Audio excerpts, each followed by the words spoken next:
Assalamualaikum warahmatullahi wabarakatuh. Izin memperkenalkan diri, nama saya Dimas Kisworo dengan NPM 211063116008. Di sini adalah tugas pendidikan kewarganegaraan dan ditugaskan untuk mewawancarai beberapa orang tentang pendidikan kewarganegaraan itu sendiri. Kita lihat siapa saja narasumber yang akan kita temui di hari ini. Gitu.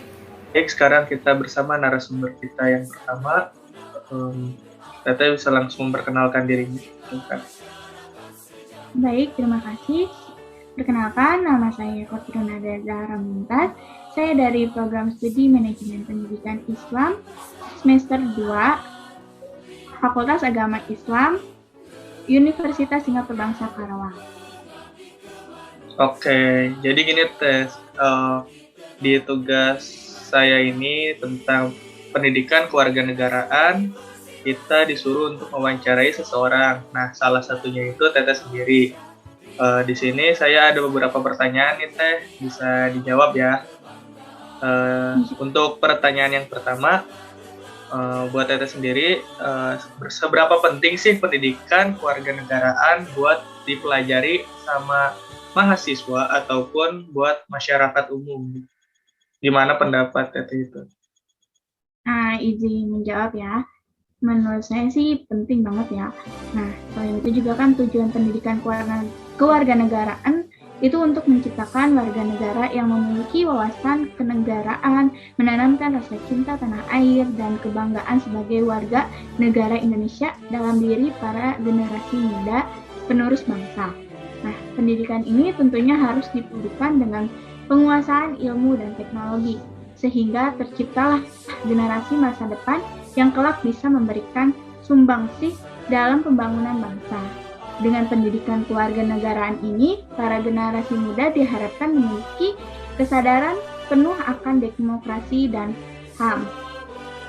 Dengan bekal kesadaran ini, mereka akan memberikan kontribusi yang berarti dalam mengatasi berbagai masalah yang dihadapi bangsa, seperti konflik dan kekerasan yang terjadi dalam masyarakat Indonesia dengan cara-cara yang damai dan cerdas.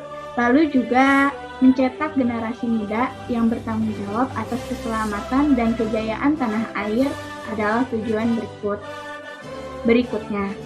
Rasa tanggung jawab ini akan tercermin dalam partisipasi aktif generasi muda dalam pembangunan. Nah, generasi muda yang bertanggung jawab akan menyaring pengaruh-pengaruh dari luar, mengambil sisi positifnya, dan menolak hal-hal yang tidak sesuai dengan nilai-nilai luhur dan moral bangsa. Akhirnya, pendidikan kewarganegaraan diharapkan mampu menumbuhkan sikap setia kepada tanah air dan bersedia dengan tulus ikhlas untuk menyumbangkan setiap potensinya demi kemajuan tanah air, walaupun mendapat iming-iming popularitas atau harta dari pihak-pihak lain. Mungkin itu saja yang bisa saya jelaskan dan yang saya ketahui. Ada pertanyaan lain? Oh, jadi menurut Teteh buat pendidikan kewarganegaraan itu penting banget ya buat bangsa negara kita ya, karena mengacu kepada banyak hal gitu ya, berhubungan dengan banyak hal. Ya, begitu. Oke, ya terima kasih Teh untuk jawaban pertama. Pertanyaan pertama saya sudah terjawab. Mungkin untuk pertanyaan kedua kita lanjut tentang masalah hak asasi manusia. Untuk hak asasi manusia, apa sih yang Teteh tahu tentang hak asasi manusia itu? Nah, yang dimaksud hak asasi manusia itu adalah seseorang yang memiliki haknya untuk dilindungi secara internasional dengan PBB ya. Seperti berhak buat hidup, merdeka, kebebasan berpendapat, sampai kebebasan buat memiliki. HAM itu telah didapatkan setiap individu sejak dirinya lahir ke bumi dan tidak dapat diambil atau dirampas oleh siapa saja. Nah, karena telah dilindungi juga oleh PBB, dalam deklarasi PBB tanpa memandang ras, suku bangsa, agama, dan status sosial.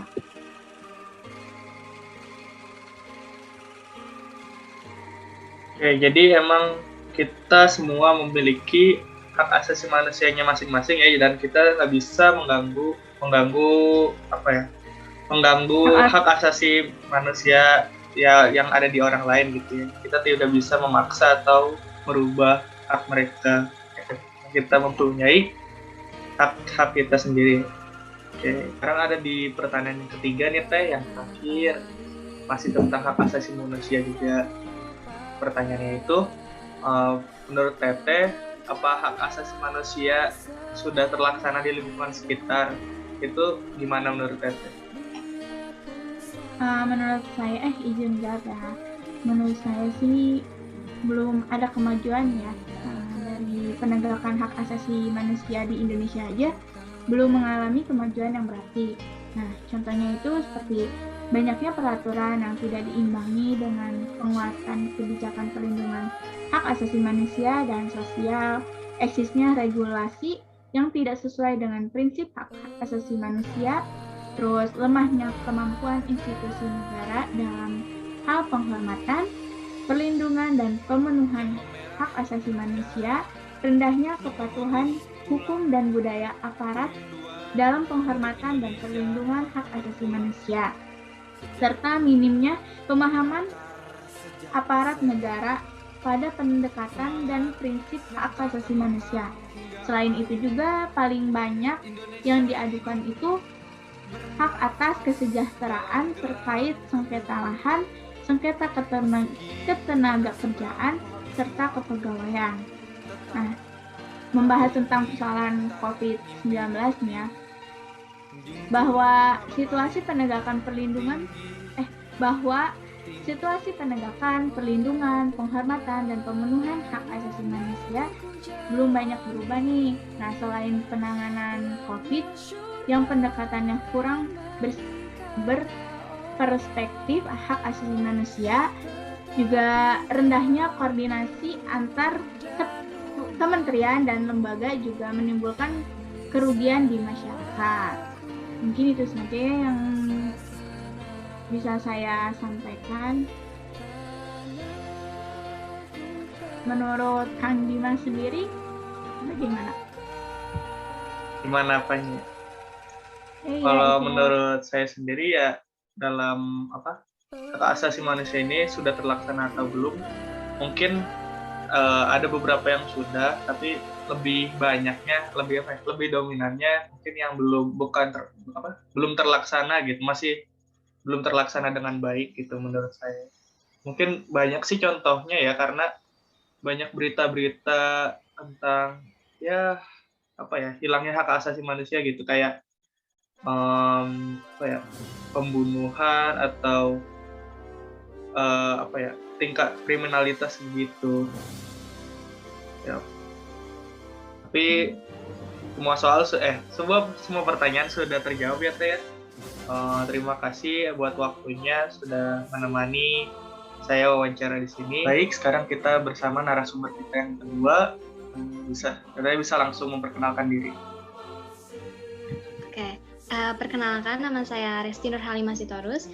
Saya dari Universitas Singapura Bangsa Karawang, program studi akuntansi, Fakultas Ekonomi. Nah, gini Teh, jadi saya ada tugas wawancara ya dari mata kuliah Pendidikan Kewarganegaraan. Mungkin saya akan melontarkan beberapa pertanyaan saja buat dijawab ya. Untuk pertanyaan yang pertama nih Teh, menurut Teh seberapa penting sih pendidikan kewarganegaraan bagi masyarakat sekitar ataupun bagi mahasiswa? Kalau menurut saya gitu ya, peranan pendidikan itu sangat penting gitu. Kenapa sih? Karena kita kan dalam menjalani kehidupan sebagai warga negara itu butuh yang namanya pedoman gitu. Nah, sedangkan pedoman ini itu adanya di mana? Adanya di pendidikan kewarganegaraan. Nah, dari pedoman itu kita bisa tahu gitu bagaimana sih hak dan kewajiban kita sebagai warga negara. Nah, terus juga walaupun kita sudah menjadi mahasiswa gitu ya, atau berumur gitu, nah tetap aja gitu pendidikan kewarganegaraan itu dibutuhkan gitu. Karena kan mahasiswa itu kan punya peranan penting, seperti agent of value, terus agent of change, guardian of value, terus iron stock sama moral phase. Nah, untuk menjalani peran tersebut itu kita butuh dong yang namanya pendidikan gitu, termasuk pendidikan kewarganegaraan ini gitu. Nah, lalu jika kita kan agent ini ya untuk menyuarakan pendapat gitu. Nah, kalau kita ingin menyuarakan pendapat itu kan butuh yang namanya pengetahuan gitu, seperti menyuarakan pendapat melalui demo gitu. Nah, kalau misalnya kita mau demo gitu, itu kita harus tahu tata cara pelaksanaan demo dan lain-lainnya gitu. Nah, itu tuh didapetin dari mana sih? Nah, itu didapetinnya dari pendidikan kewarganegaraan gitu. Itu.